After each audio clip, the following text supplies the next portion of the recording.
17 millions de personnes ont été appelées aux urnes pour les élections prud'homales.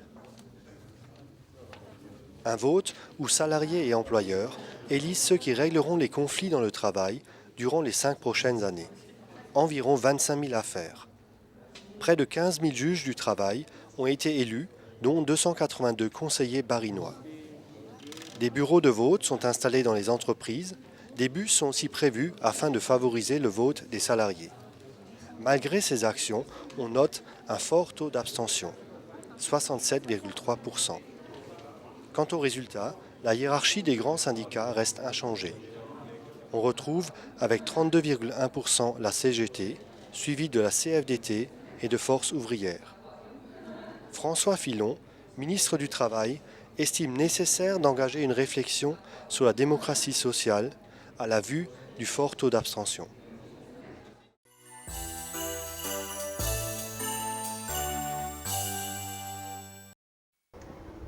Oberbronn dispose désormais d'un centre de remise en forme. Baptisé l'Oasis, il répond présent sur le site du camping Eschelgarten. Le maire d'Oberbronn, André Leur, présente le centre à ses administrés. C'est une journée porte ouverte. L'objectif de ce cœur de station, moderniser le camping pour lui permettre de conserver ses 3 étoiles. Ainsi, près de l'accueil, un magasin sera aménagé. Un bar avec terrasse et une salle d'animation prendront également place dans ces locaux. Les équipements de remise en forme comprennent une piscine couverte avec bain bouillonnant, hammam, sauna, salle de fitness et salon d'esthétique. Le tout est accessible aux plus de 17 ans. L'eau de source d'Oberbronn alimente le complexe aquatique. 8 employés vont travailler dans cet équipement. Ce centre n'est pas réservé aux estivants. Il sera ouvert toute l'année, 7 jours sur 7.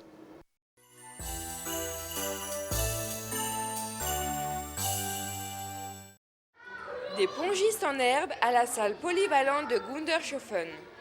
La Ligue d'Alsace de ping-pong anime depuis 4 ans une manifestation, Planète Ping-Pong. L'étape gundershofenoise a permis à 4 classes de l'école primaire de la commune de s'essayer à ce sport. Ça s'appelle le Planète Ping-Pong. C'est une action de promotion initiée par la Ligue d'Alsace de tennis des tables depuis déjà quelques années. Et le but, c'est de faire découvrir une activité qui est le tennis de table à des enfants des classes des écoles primaires. L'après-midi se passe sous forme d'atelier avec des jeux pongistes.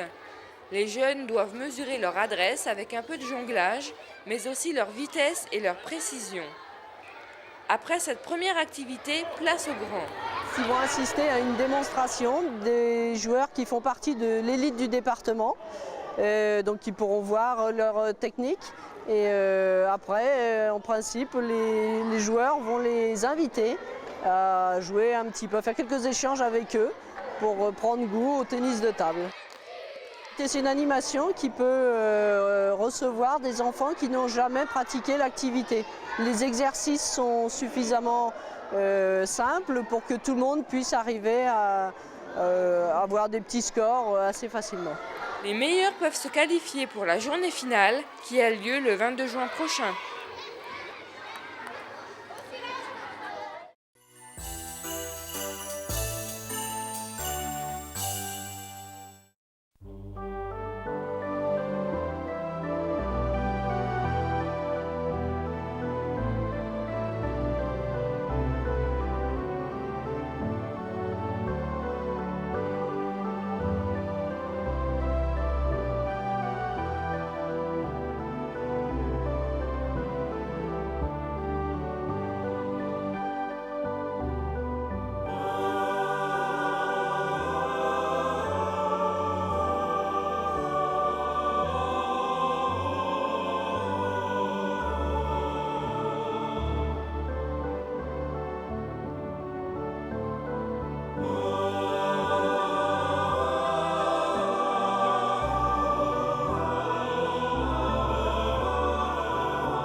Alstom DDF vous souhaite d'agréables fêtes et ses meilleurs vœux de bonheur, de santé et de prospérité pour la nouvelle année.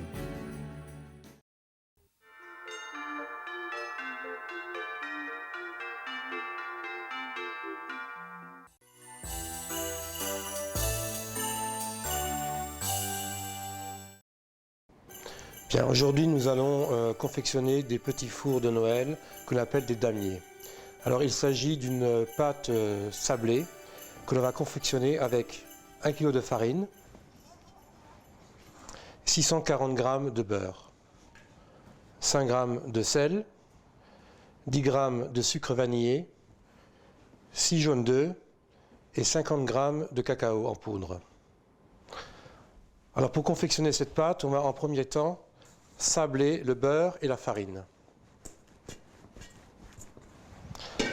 Donc avec la main, on va mélanger le beurre et la farine tout doucement, en prenant soin toujours de préparer les ingrédients si possible la veille, afin qu'ils aient tous la même température. Cette préparation se fait généralement la veille, afin que la pâte elle puisse reposer toute la nuit dans un endroit sec et frais, mais pas au frigidaire. Maintenant que le beurre et la farine sont pratiquement bien mélangés, on va y incorporer les autres ingrédients. Les 5 g de sel, les 10 g de sucre vanillé et les 6 jaunes d'œufs.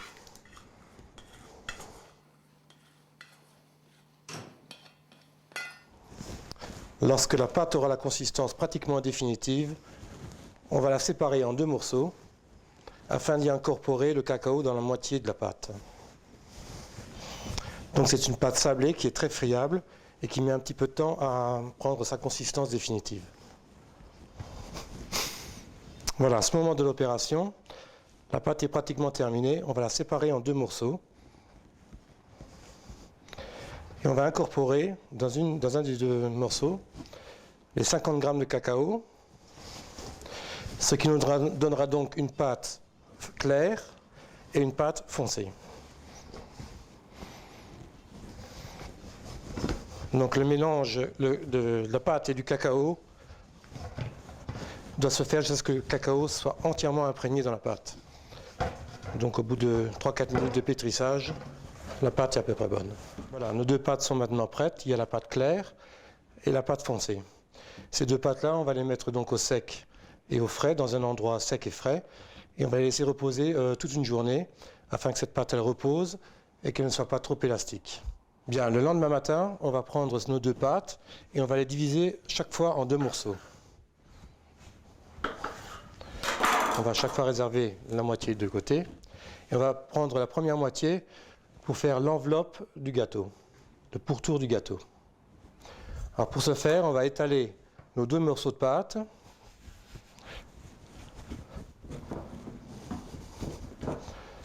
à une hauteur environ de 3 mm.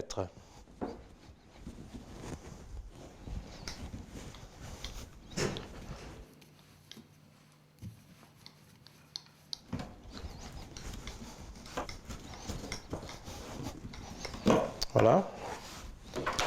On va le découper en beau rectangle.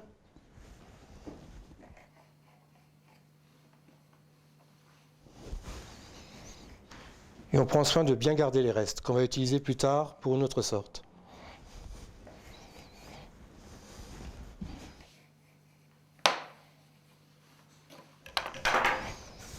Et on va également le mettre de côté.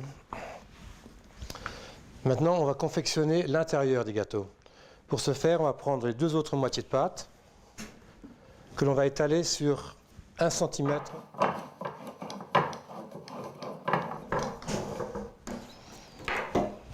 la pâte blanche et la pâte au cacao.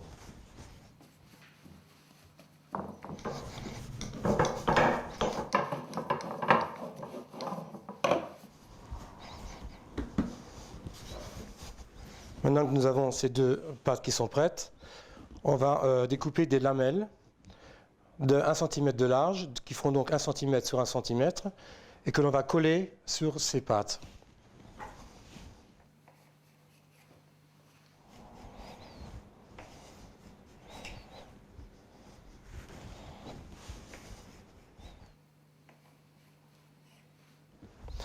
Voilà, maintenant il suffira de coller chaque fois sur l'enveloppe à l'aide de 2 jaunes d'œufs battus.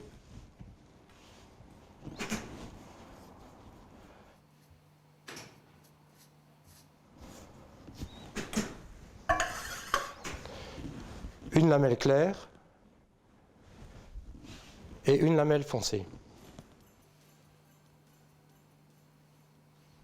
On va appliquer de nouveau du jaune d'œuf pour coller le contraire, à savoir une lamelle foncée sur la lamelle claire et une lamelle claire sur la lamelle foncée. Maintenant, nous allons enrouler ce boudin entièrement dans la pâte et le fermer complètement. Le découper.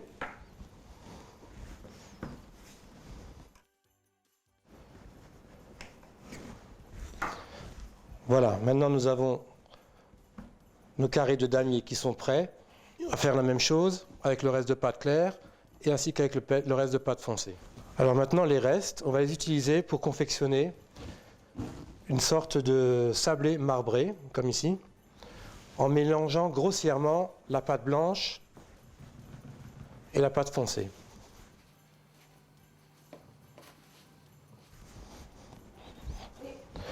Nos petits fours sont maintenant prêts à être découpés pour le lendemain et à les cuire. Donc voilà, les disposer sur une plaque de cuisson et on va pouvoir les cuire à 180 degrés pendant environ 10 à 12 minutes. Voilà, au bout de 10 minutes, nos petits fours sont prêts. Il faut que la couleur du dessus soit bien claire et à peine colorée en dessous. Et voilà ce que ça donne pour Noël ou pour Nouvel An avec un bon vin chaud. Bonne fête, merci.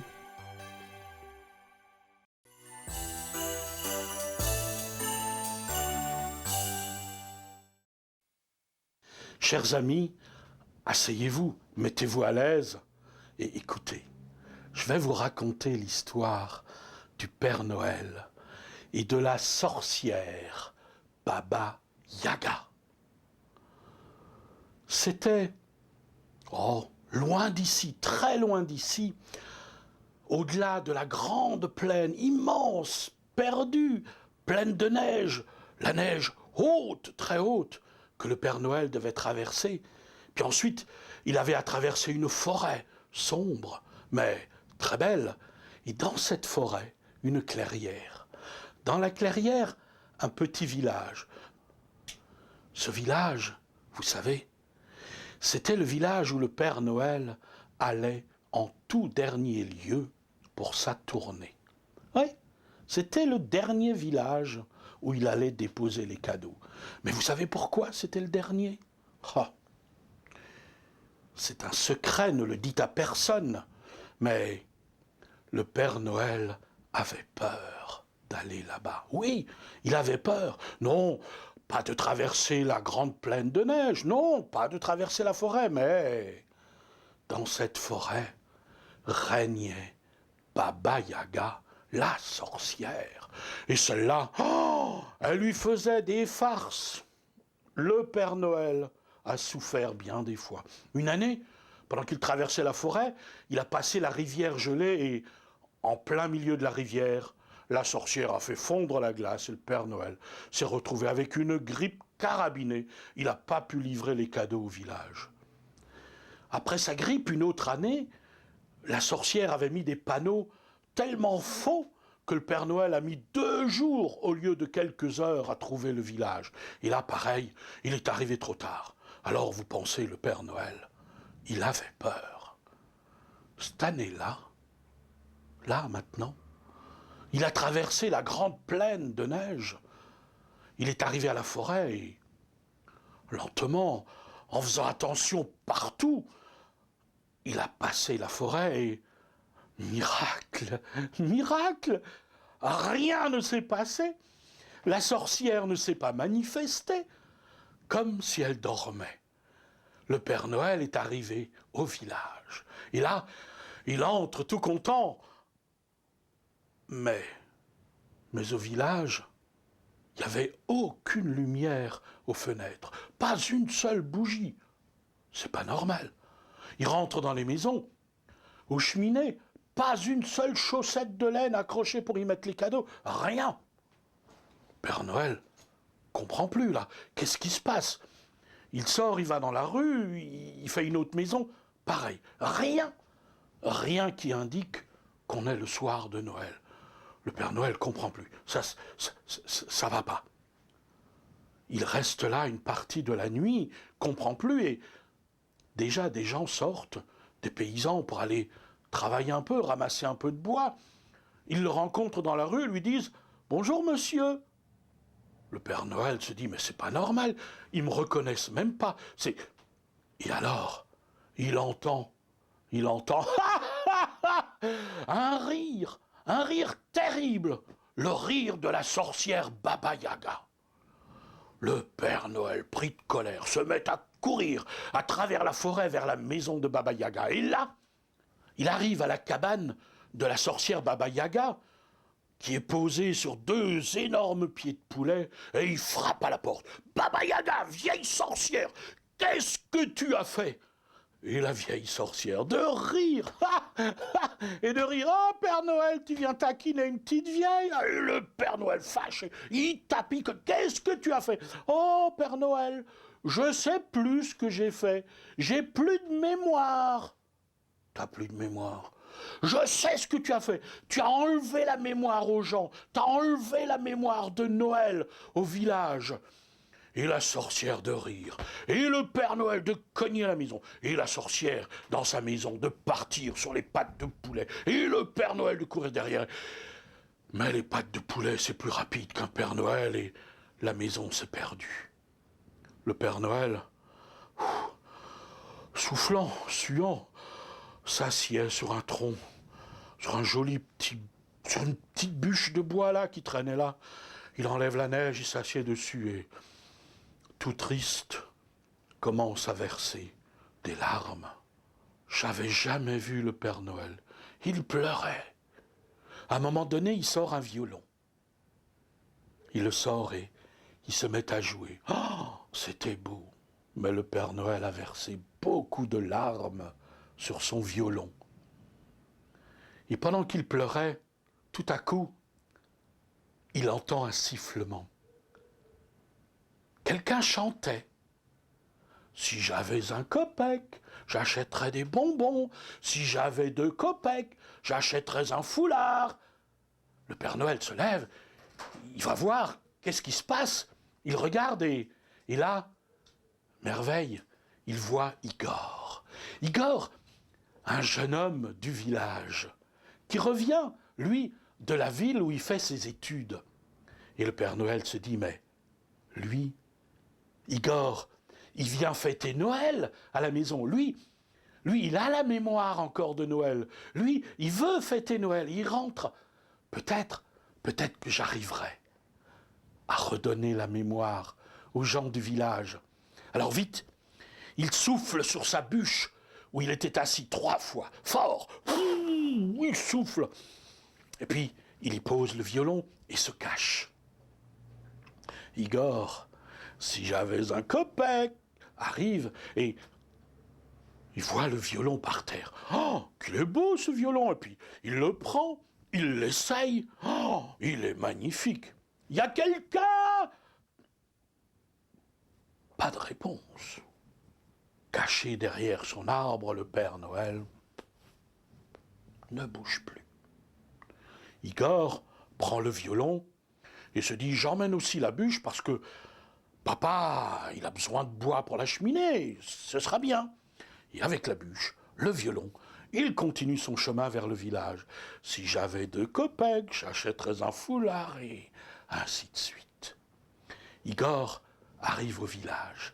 Et là, il tombe sur sa vieille nourrice. « Ah, bonjour ma petite vieille, comment vas-tu ?»« Oh, pardon, monsieur, qui êtes-vous ?»« Mais, dit Igor, tu ne me reconnais pas ?»« Oh non, monsieur, je vous connais pas, vous. » Alors Igor ne comprend plus, il continue son chemin, il rencontre le vieux Petrouchk, et pareil, le reconnaît pas. Personne au village ne le reconnaît. Il court vers sa maison, et là il voit sa mère et son père, il court vers sa mère et il l'enlace et se fait taper dessus par son père. « Qu'est-ce que vous faites, monsieur ?» Mais, Igor, mais papa, mais maman, vous me reconnaissez pas? Ben non, qui êtes-vous? Mais je suis votre fils. Allez-vous-en, vous êtes un menteur. Igor comprend plus rien. Il traverse le village, il va au bord de la rivière et là, il s'assied, il réfléchit, il comprend plus rien.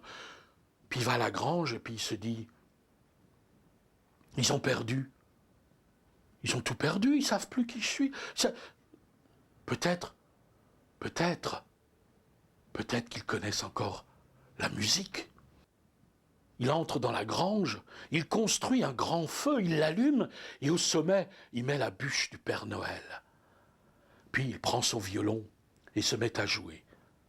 Parce que vous savez, l'âme des Slaves, quand elle entend de la musique, il faut qu'ils viennent danser, c'est plus fort qu'eux.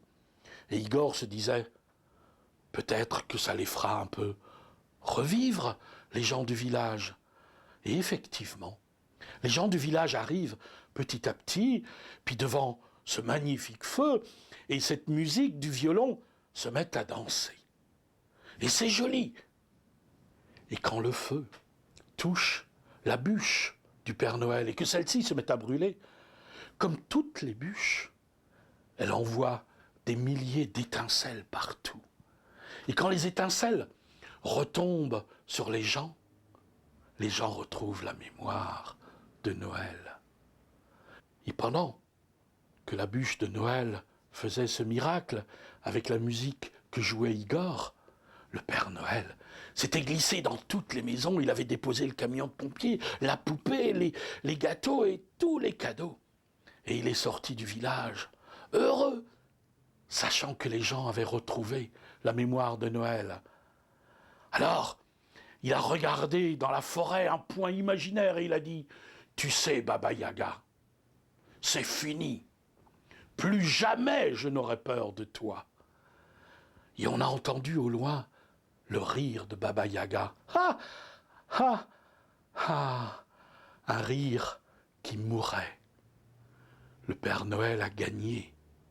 Et depuis, le Père Noël a toujours le sourire. Il arrive partout et vous apporte toujours les petits cadeaux. Bon Noël, à bientôt, bon Noël.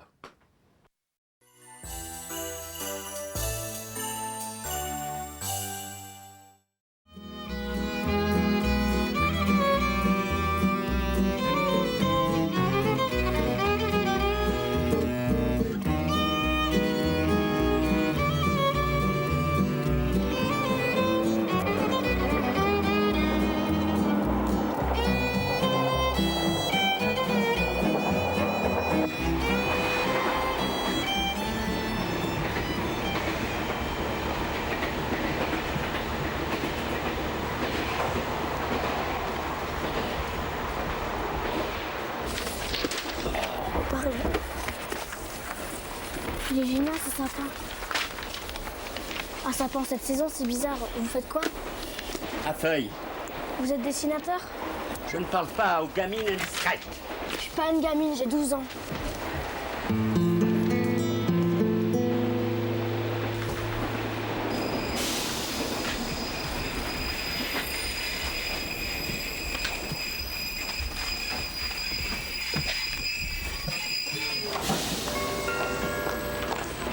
Célestin, ici, Célestin, 1 minute d'arrêt. Tamara! Oh Clara, Charlotte! Le voyage s'est bien passé? Super, je suis même fait un copain. Le capitaine Crochet? Pourquoi le capitaine Crochet? Tu te souviens pas? L'année dernière, tu avais voyagé avec le capitaine Crochet. Ah ouais, mais ça c'était l'année dernière. Comment dire? Un vieux monsieur qui dessine des sapins de Noël. Des sapins de Noël? Il était sympa, mais on n'a pas beaucoup eu le temps de discuter. Qu'est-ce que vous faites, les filles? Regardez! Comme c'est bizarre! Un homme qui monte dans un taxi. C'est l'homme dont je te parle. Tu le connais? Jamais vu. Allez.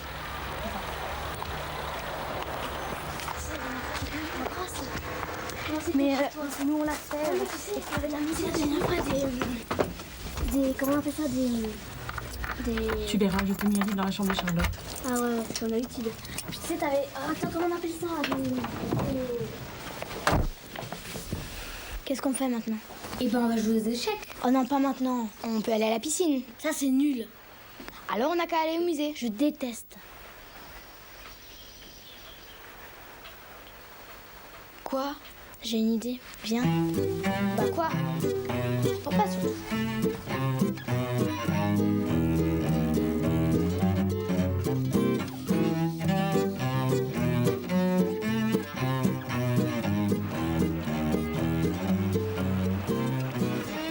C'est ça ton idée? Courir dans Célestat pendant que j'essaie de te suivre? J'aimerais en savoir plus sur ce vieux monsieur. Quoi? Le type de tout à l'heure? Mais qu'est-ce que tu lui trouves? T'as pas remarqué, c'est peut-être dingue. On aurait dit le Père Noël en mission secrète sur la Terre. Mais tu délires complètement. Faut bien que tu fasses quelque chose, hein, même si c'est pas Noël. Et comment tu vas faire pour le retrouver, ton Père Noël, là? Tu vas lui écrire une lettre? Mieux que ça, viens.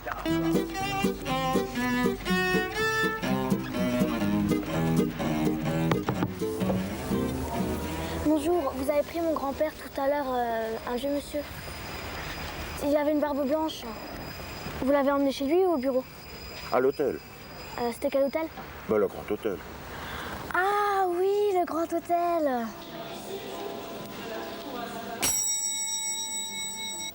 Bonjour, mademoiselle. Bonjour. Mon grand-père a pris une chambre ici. Votre grand-père, mademoiselle? Oui, un vieux monsieur avec une barbe blanche. Ah, monsieur Adrien Nicolas, certainement. Chambre 512. Bonjour, monsieur, bonne journée. Il a oublié quelque chose, il m'a demandé d'aller le chercher. Ah, je suis désolé, le mari a dit, mademoiselle. Il y en a que pour 5 minutes. C'est impossible, mademoiselle. 5 minutes. Revenez quand il sera là. Bonne journée, monsieur. Je vous remercie. Juste 5 minutes. Je ne peux pas, mademoiselle, je suis vraiment désolé. La chambre 512, c'est au 5e étage. Bien sûr. Pourquoi?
J'ai trouvé quelque chose.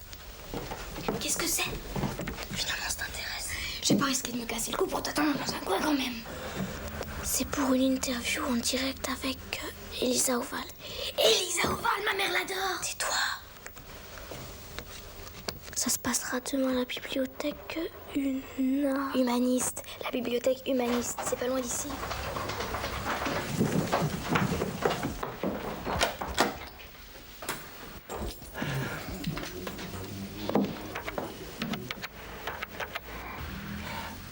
Allô, bonjour, Adrien Nicolas à l'appareil.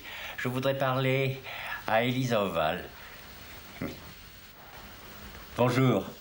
Bonjour, oui, je suis arrivé pour le temps de remettre un peu d'ordre dans des papiers qu'une méchante gamine avait disséminés. Bon, si vous le souhaitez, nous pouvons nous rencontrer pour préparer l'émission. Oui. Mais qu'est-ce que... Demain matin, 10h, oui.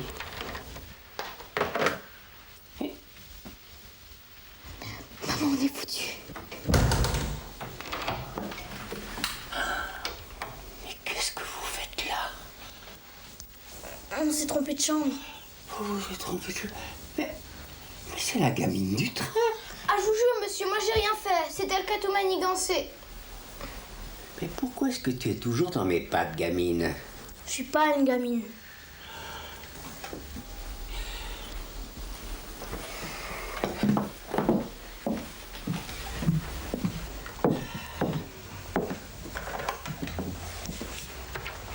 Qu'est-ce que vous allez nous faire? Qu'est-ce qu'il faut que je fasse pour que tu me fiches la paix? Je sais pas. C'était quoi ce sapin? C'est un sapin de Noël qui a été dessiné sur une pierre, une dalle en grès datant du XIVe siècle. Voilà. Tu es contente? Une pierre? Elle est où cette pierre?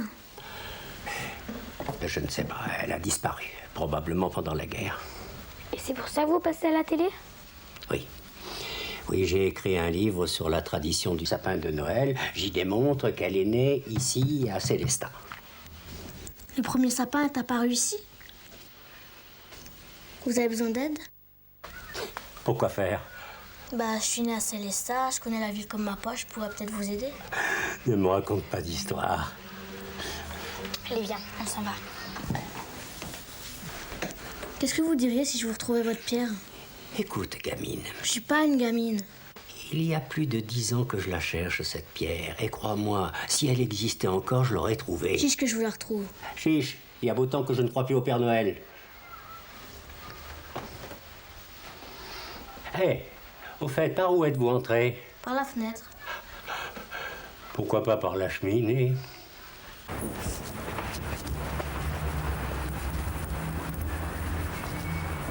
Maintenant, on a bien mérité une partie d'échecs. Surtout pas, on va aider Monsieur Nicolas à retrouver cette pierre. Mais puisqu'il te dit qu'elle a disparu... N'importe. Moi, je vais lui montrer ce que c'est faire une gamine. Allez, viens en piste.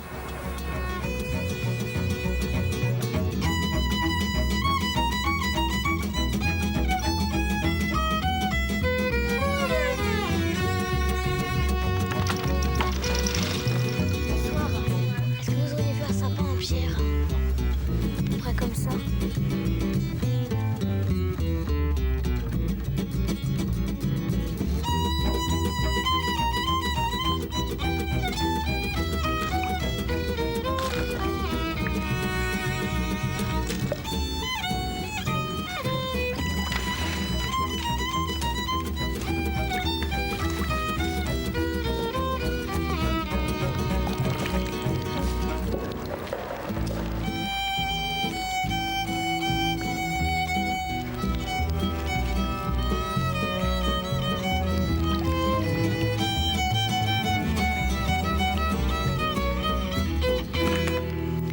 Qui appelle ça des vacances.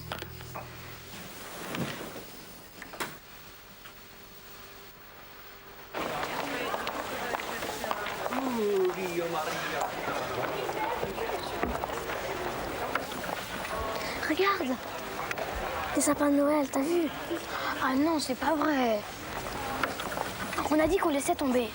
5 francs la carte, c'est pas cher. Et voilà, il s'est reparti. T'as combien sur toi? Même pas 20 francs. Je dois toutes les acheter. Salut, je m'appelle Tamara. Il y a un grand savant qui m'a demandé de ramener des cartes comme celle-ci. Est-ce que j'ai le droit de les emporter et je te les ramènerai après?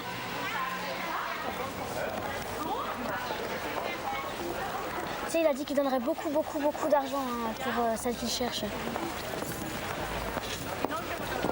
Ou alors t'as qu'à venir avec nous. Comme ça, t'es sûr qu'on les emportera pas. Tata? Oh. Als je wil met Lensa. Kijk me eens dat. Ginel Liga, du Picren Carte, Ginel Carte. Ah, wat moet je dat? Alors, je t'appelle comment? Mirka.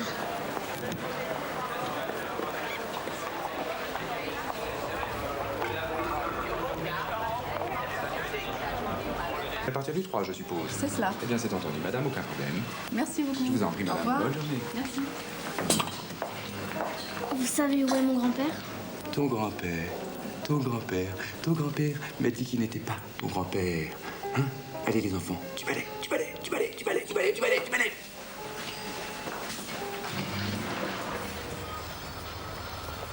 Maintenant que ton Père Noël a disparu, on va peut-être enfin pouvoir aller à la bibliothèque.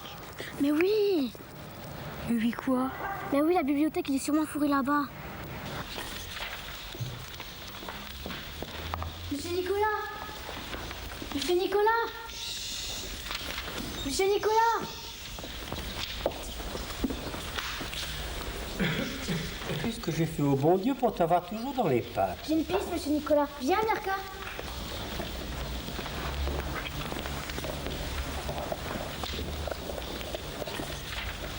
Et alors? Ce sont les mêmes sapins que sur votre dessin. C'est incroyable, non? Ça n'a aucun rapport. Des cartes postales comme cela, il y en a dans toute l'Alsace. Oui, mais celle-là, elle est comme votre dessin, vous voyez bien. T'es-tu comme une gamine? Je suis pas une gamine. Je suis pas une gamine.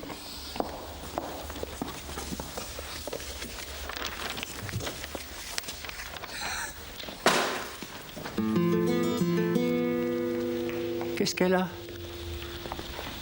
Ils ont des réactions bizarres, ces gens-là. À quoi il vous sert, ce dessin? À faire parler les bavardes. Vous pouvez pas me le dire parce que c'est une mission secrète, hein, c'est ça? Une mission secrète? Ça n'a rien de secret. La dalle que ce dessin représente faisait partie d'un monument du XIVe siècle. Elle est la preuve que la tradition du sapin de Noël est née dans la région. Un dessin comme ça, c'est une preuve? Non. Seule la dalle serait vraiment incontestable, mais le dessin conforte ma théorie. Mais la dalle, ça serait mieux. Tu t'es tu, toi. Vous l'avez déjà dit. En tout cas, maintenant, j'en sais assez. Allez, viens, on y va. Adieu, gamine. À bientôt.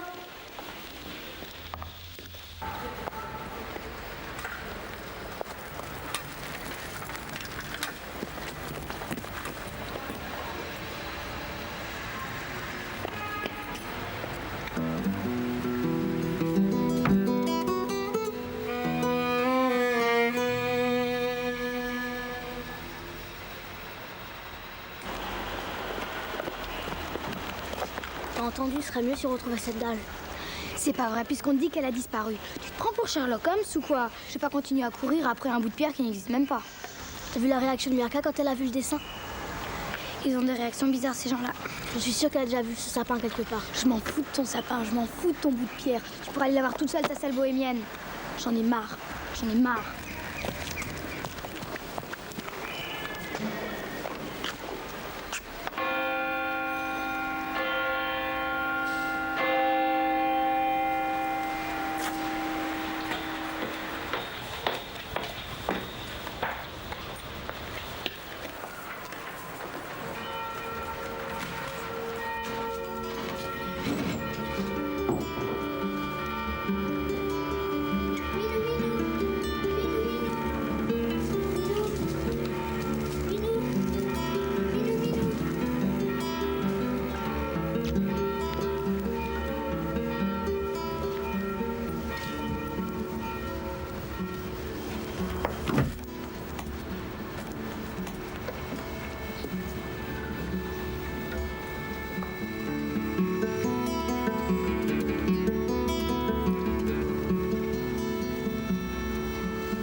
Bien sûr, madame.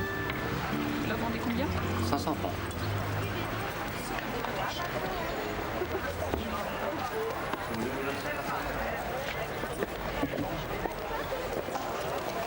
Salut, je t'ai rapporté tes cartes. Le sapin qui était sur le dessin. Tu l'as déjà vu?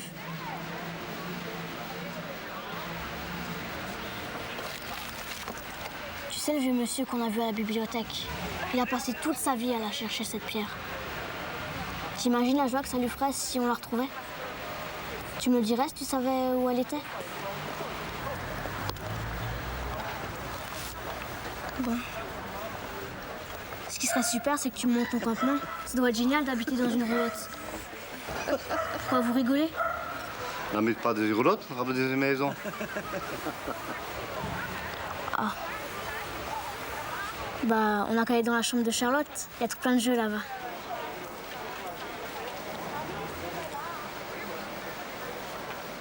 Dis donc, Rosito, je savais pas que tu habitais dans une roulotte. Bah si, je vole aussi les poules, tu vois.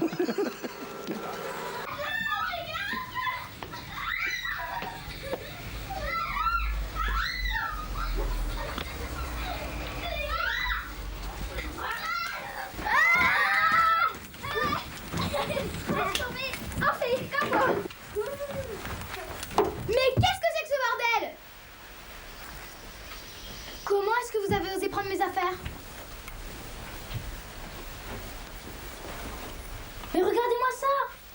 Ça va pas la tête, non? Et toi, sale voleuse, qu'est-ce que tu fais avec mon déguisement de fée? Comment avez-vous osé prendre mes affaires? Tes affaires, tes affaires! On te les a pas abîmées, tes affaires! Toi, tu sors d'ici. Je veux pas de manouche chez moi. Et toi, Tamara, tu vas ranger tout ça, ok? Mirka! Laisse, elle l'a bien mérité. Elle l'a bien mérité. Tu veux pas d'aller ici? Tu me verras plus jamais. Adieu! Ouais, c'est ça, allez, vas-y, adieu!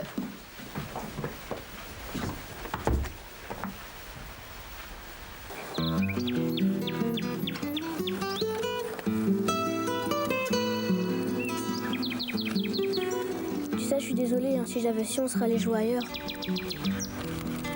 T'en veux pas? Non, merci, je veux pas. De toute façon, j'ai dit à ma cousine que je reviendrai plus jamais chez elle. Je sais qu'elle me croit pas, elle pourra toujours attendre. Tu dormiras alors? Sur ce banc, il n'y a que les gamines qui ont peur de dormir dehors. Bien. Tu m'emmènes comme ça? On peut pas dire que tu sois barbare, hein? Finesse, c'est génial!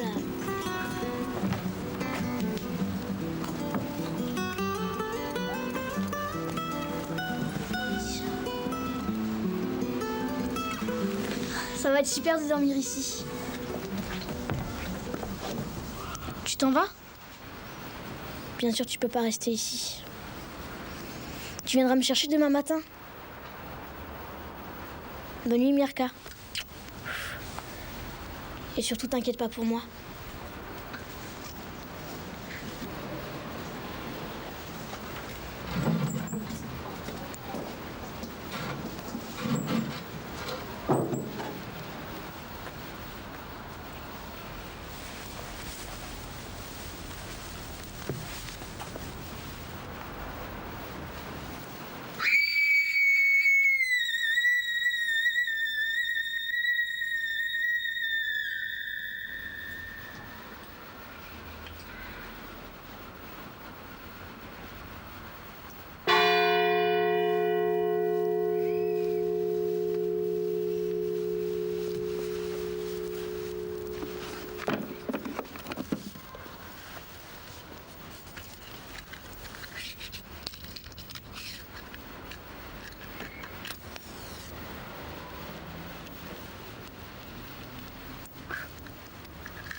Tiens, je croyais que tu ne remettrais plus les pieds chez moi. Laisse-moi tranquille.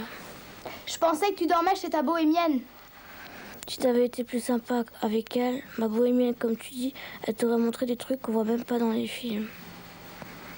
Comme quoi? Comme une super cachette en haut de l'église Saint-Georges. Voilà ce que c'est d'être méchante. Maintenant, laisse-moi tranquille, j'ai du sommeil à rattraper.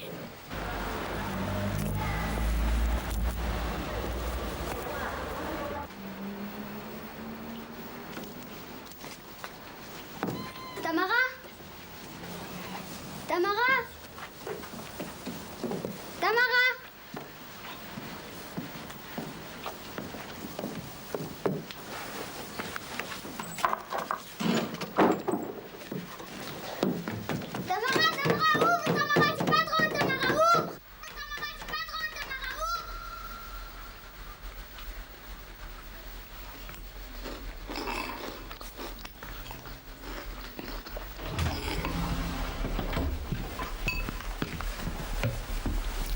T'as faim? J'ai pas le cœur à manger. Je reviens du marché et Mirka a disparu. Non. Son père est vachement inquiet, on sait pas où elle est. Mais je sais pas ce que tu trouves à cette Mirka, hein. J'en ai par-dessus la tête de ta manouche, sa cachette secrète, ses chats. Et je suis sûre que tu continues à la voir parce que tu crois qu'elle sait où est la dalle. Peut-être, mais moi je l'aime bien. Comment tu sais qu'elle a des chats?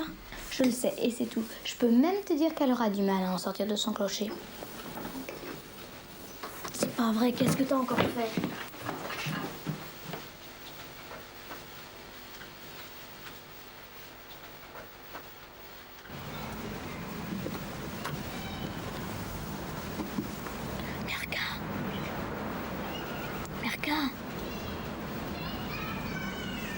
t'es là. C'est Charlotte qui t'a enfermé. Bien, tes parents vont être super contents.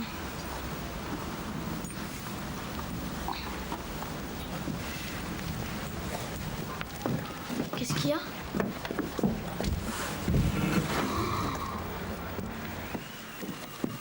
Elle est belle. Je peux la toucher? Oui, vas-y. Elle est superbe. Mirka, tu serais d'accord pour qu'on la donne à Monsieur Nicolas? Oui. Bout de 3. 1, 2. 3. On n'arrive même pas à la bouger. Il faudrait plusieurs hommes pour la porter. On n'a qu'à aller chez toi. Tes parents sont vachement inquiets. Tu crois qu'ils pourraient nous aider? Eh bien aujourd'hui, c'est en direct de Célestat, dans la magnifique bibliothèque humaniste qui rassemble un nombre d'ouvrages importants, que nous avons décidé de faire la connaissance de Monsieur Adrien Nicolas. Monsieur Nicolas, dont le métier d'historien l'a fait se pencher sur tout ce qui concerne l'origine des rites et des traditions, et plus particulièrement sur la tradition de la célébration de Noël. Monsieur Nicolas, bonjour. Bonjour. Alors vous êtes de ceux qui pensaient que la tradition du sapin de Noël aurait ses origines ici même à Célestat. Mais votre théorie est quand même controversée par un certain nombre de collègues qui disent qu'il n'existe aucune preuve qui peut affirmer cela et qu'il est très difficile aujourd'hui d'être sûr d'une telle origine.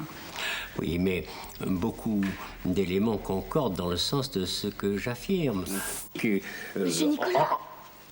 en tout cas, c'est dans la région, ça. Personne, clairement, Monsieur Nicolas. indique...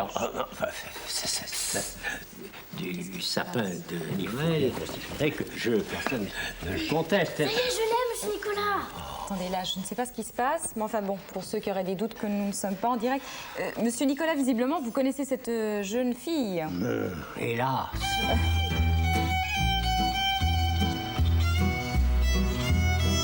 Qu'est-ce qui se passe? Ah, on peut peut-être faire un peu de plus. Monsieur, bonjour. C'est pour nous? Attendez, venez. Vous êtes prête? À te planquer une bonne fille, c'est certainement, oui. Oh! Madame! Oh! Jeune fille, tu t'es rudement bien débrouillée, tu sais. C'est tout grâce à Mirka et à sa famille. Oh, merci.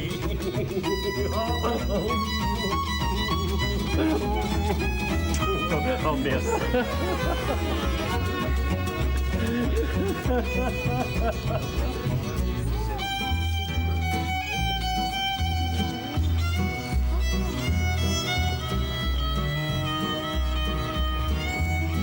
Maintenant qu'on a retrouvé la dalle et qu'on a rendu à Monsieur Nicolas, on va peut-être pouvoir aller au musée. Oh non. Alors à la piscine, Une berque. la bibliothèque. Quoi faire? Pour lire? Bof. Bon, alors on va jouer aux échecs. Ah non, pas les échecs. Surtout pas les échecs. Mais alors qu'est-ce qu'on va faire? J'ai une idée.